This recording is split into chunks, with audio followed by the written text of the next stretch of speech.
అని చెప్పి మీ ద్వారా తెలియజేస్తున్నారు రాజు గారు.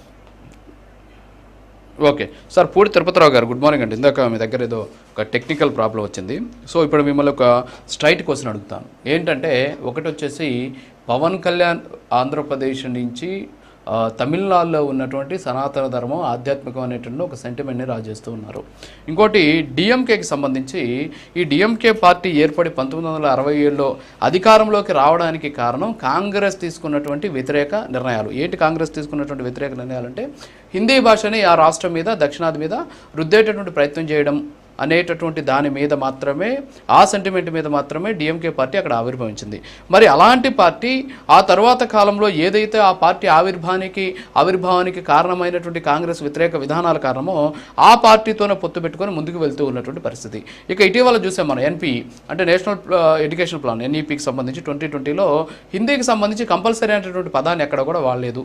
నిన్న అమిత్ షా గారు కూడా రాజ్యసభలో మాట్లాడుతూ డిసెంబర్ నుంచి దేశవ్యాప్తంగా ఉన్నటువంటి ప్రతి రాష్ట్రానికి సంబంధించినటువంటి ఉత్తర ప్రత్యుత్తరాలన్నీ కూడా వాళ్ళ స్థానిక భాషల్లోనే మేము తీసుకొస్తామని చెప్పేసి ఆయన స్పష్టంగా కూడా ప్రకటించినటువంటి పరిస్థితి. అయినప్పటికీ కూడా ఈ భాష అనేటటువంటి సెంటిమెంట్ తోటి, దక్షిణాది అనేటటువంటి సెంటిమెంట్ తోటి స్టాలిన్ తమిళనాడులో ఒక రకమైనటువంటి సెంటిమెంట్ రాజేసి రాజకీయంగా లబ్ధి పొందాలనేటటువంటి ప్రయత్నం జరుగుతోంది అనేదానికి ఇవన్నీ ఉదాహరణగా మనం చెప్పుకోవచ్చు. ఖచ్చితంగా వినిపిస్తుందండి? చెప్పండి సార్, మాట్లాడండి. ఖచ్చితంగా అదే అభిప్రాయమే కాదు, అదే వాళ్ళ తాలూకా స్ట్రాటజీ కూడా. అది ఇప్పుడు నా ముందు మాట్లాడిన సైదా గారు చాలా చక్కగా అన్ని వర్ణించారు. బట్ మీరే చెప్పారు 1967లో డిఎంకే పుట్టుకు కారణం, అధికారంలోకి రావడం కారణం ఆనాడు కాంగ్రెస్ చేసినటువంటి పరిస్థితి. అది ఇక అంటే దీని ఏంటంటే వాళ్ళు ఈ దీని మీద మాట్లాడి త్రిభాషా సూత్రం మీద మాట్లాడే హక్కు ఆ రోజే కోల్పోయారు.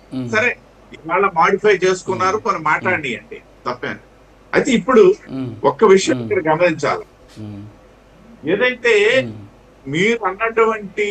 మీరు ఏదైతే ఆలోచన చేస్తున్నటువంటి డిఎంకే స్థానికంగా ఉన్నటువంటి పరిస్థితుల నేపథ్యంలోనే ఇది తప్పిస్తే, దీనికి ఇది రాజకీయ ఎజెండా తప్పిస్తే ఇది ఇతరత్ర వేరే ఎజెండాతో వెళ్తున్నది కాదు. సేమ్ ఏదైతే తమిళనాడులో, క్షమించాలి, తెలంగాణలో రేవంత్ రెడ్డి తాలూకా హవా పెరుగుతున్నటువంటి సందర్భంలో అక్కడ కేసీఆర్ గారు మహారాష్ట్ర వేదికగా, కర్ణాటక వేదికగా చేసినటువంటి రాజకీయాలే ఇక్కడ గుర్తొస్తున్నాయి మనం. కాకపోతే ఆయన రాష్ట్రం బయట చేశాడు, ఈయన ఏం చేస్తున్నాడు స్టాలిన్ బయట రాష్ట్రాల వాళ్ళని తెచ్చి చేస్తున్నాడు. అంతకు మించి అక్కడ ఏం లేదు రాజకీయ ఎజెండా. అది తను బలహీన పడినటువంటి సందర్భంలో ప్రజల తాలూకా దృష్టి మళ్లించి ఒకవైపు అన్నామలై తొచ్చుకొస్తున్నటువంటి పరిస్థితుల్లో కొత్త పార్టీలు పుట్టుకొస్తున్నటువంటి నేపథ్యంలో తీసుకున్నటువంటి ఒక రాజకీయ పరమైనటువంటి నిర్ణయము. మీరు ఇంకోటి కూడా మర్చిపోయారు. నిన్న కేంద్ర హోం మంత్రి గారు తమిళనాడుకి చాలా కాలంగా మేము చెప్తున్నాము, మీరు ఇంజనీరింగ్ మెడిసిన్ స్థాయిలో కూడా మీ మాతృభాషలో బోధన మీరు ఏమి చేయట్లేదని చెప్పేసి అడిగినటువంటి పబ్లిక్ డిమాండ్. నిజంగా నీ భాష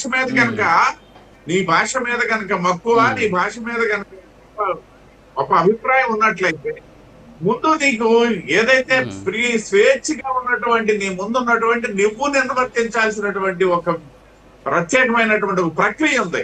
దాన్ని నిర్వర్తించలేకుండా నువ్వు ఊళ్ళేస్తానంటే ఇక్కడ అక్కడ డొల్లతనం బయటపడుతుంది. సేమ్ ఇక్కడ ఏదైతే తెలంగాణలో కేసీఆర్ కి వచ్చినటువంటి ఫలితాలే రేపు అక్కడ మళ్ళీ డిఎంకే చవి చూడబోతుంది. దాని నుండి ప్రజల దృష్టి మళ్లించడానికి చేస్తున్నటువంటి తప్పనే తప్పిస్తే అంతకంటే ఏమీ లేదు. ఇవాళ వెళ్ళేటటువంటి ఇంకోటి కూడా చెప్తాను. దక్షిణాది రాష్ట్రాల్లో త్రిభాషా సూత్రము ఆధారంగా లేకపోయినట్లయితే దక్షిణాది రాష్ట్రాల్లో పార్లమెంటు సీట్ల సంఖ్య తగ్గుతుంది అన్నటువంటి నేపథ్యంలో జరుగుతున్నటువంటి ఒక సమావేశానికి ఎక్కడో నార్త్ ఇండియా నుండి ప్రతినిధులు రావాల్సిన పని ఏముంది? ఇక్కడ బలపరచడానికి అవసరం లేదు, వాళ్ళకి సంబంధం లేనటువంటిది. అంటే ఏంటంటే ఏదైతే ఆ ఇండి కూటమిలో ఉన్నటువంటి కొన్ని పార్టీలు మొన్న జరిగినటువంటి ఇటీవల జరిగినటువంటి రాష్ట్రాల ఎన్నికల్లో చతికిలు పడినటువంటి సందర్భంలో కాస్త ఉనికిని చాటుకోవడానికి ఆ పార్టీలు ప్రయత్నం చేస్తున్నాయి. స్థానికంగా ఉన్నటువంటి రాజకీయ పరిస్థితులు ప్రతికూలమైనటువంటి రాజకీయ పరిస్థితుల నుండి బయటపడడానికి డిఎంకే వాడుకుంటుంది. అందుకంటే ఇది పెద్ద చర్చించాల్సినటువంటి పాయింట్స్ ఏమి లేవు అందులోనండి. ఓకే, అయితే ఇక్కడ ఒకటి ఇప్పుడు ఈ లోక్సభ స్థానాలకు సంబంధించి పెరిగేటటువంటి స్థానాలు చూస్తే మీరు చెప్పినట్టు ఎస్పెషల్లీ ఉత్తరాదికి ఎక్కువగా పెరుగుతూ ఉన్నటువంటి పరిస్థితి. ఫర్ ఎగ్జాంపుల్ యూపీకి సంబంధించి కానీ మనం చూస్తే 80 నుంచి 108 కూడా 128కి పెరిగే అవకాశాలు ఉన్నాయి. ఊహాగానాలు మాత్రమే, ఊహాగానాలు. ఇప్పటికొచ్చి పాలసీ మీద ఎటువంటి నిర్ణయం కనుక కేంద్ర ప్రభుత్వం గాని తీసుకున్నట్లయితే మనం దాని గురించి ఆలోచించవచ్చు.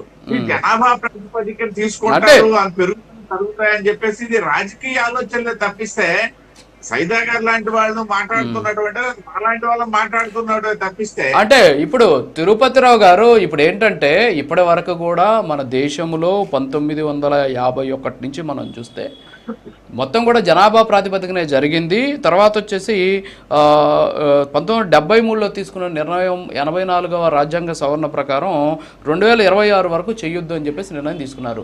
మరి జనాభా ప్రాతిపదికనే కదా జరగాల్సినటువంటి పరిస్థితి ఉంది. ఇంకా ఏ ప్రాతిపదికన మీరు తీసుకునేటువంటి ఛాన్సెస్ ఉన్నాయంటారు? మరి దీనికి అంటే వేరుగా చెప్పాల్సినటువంటి అవసరం లేదు కదా, కంపల్సరీ జనాభా ప్రాతిపదికనే జరగాలి. గతంలో ఇదే కాంగ్రెస్ పార్టీ అధికారంలో ఉన్నటువంటి సందర్భంలో ఒక్క నిమిషం సార్, ఇదే కాంగ్రెస్ పార్టీ అధికారంలో ఉన్నటువంటి సందర్భంలో ఎస్పెషల్లీ ఈ ఏదైతే జనాభాకి సంబంధించినటువంటి దాని మీద పూర్తి స్థాయిలో అంటే జనాభాను తగ్గించాలి, జనాభా నియంత్రణ అనేటటువంటి దాన్ని వాళ్ళే గట్టిగా ప్రయత్నం చేసినటువంటి పరిస్థితి. ఆ సందర్భంలో దక్షిణాది రాష్ట్రాలే సీరియస్గా తీసుకున్నాయి. ఆ రోజు వాళ్ళు ఇచ్చినటువంటి ఆ నినాదాన్ని జనాల్లోకి తీసుకెళ్ళి ఆ రోజు జనాభాకి సంబంధించిన నియంత్రణ జరిగింది. సో కాంగ్రెస్ పార్టీ దీనికి ఒక రకంగా చెప్పాలంటే పరోక్షంగా కారణం అని మనం అనుకోవచ్చా? సరే, నేను ఇందాక చెప్పాను కదా, దేశంలో ఏదైనా వ్యవస్థలకు సంబంధించి ఉన్నటువంటి ఇబ్బందుల్లో అనేసి అంటే ఖచ్చితంగా అది కాంగ్రెస్ పార్టీ తాలూకు పాత్ర ఉంటుంది. నేను అది లోపమా లేకపోతే కాంగ్రెస్ తాలూకు శాపమా అని చెప్పను. కానీ ఒకటైతే నేను ఇక్కడ స్పష్టం చేస్తున్నా, మీరు ఇందాక చెప్పారు కదా జనాభా ప్రాతిపదికన తగ్గొచ్చు అనే దానికి ఉదాహరణకి చెప్తున్నా. ఏదైతే 2002లో చేసేటప్పుడు కూడా ఈ సంఖ్యని పెంచలేదు.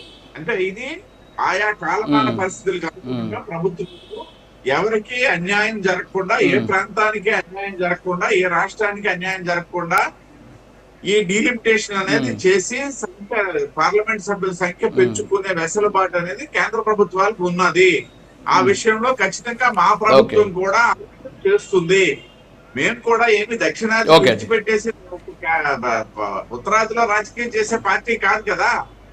కాబట్టి ఖచ్చితంగా దీనికి సమాధానం అనేది చెప్పాలి అనేసి అంటే డీలిమిటేషన్ ప్రక్రియ ప్రారంభమైన తర్వాత చర్చ మాత్రమే సహేతుకమైంది. ఇవన్నీ ఊహాగానాలు, రాజకీయ కారణాలు, కోణంతో చేస్తున్నటువంటి చర్చలు చర్చోపచర్చలే. ఓకే తిరుపతి.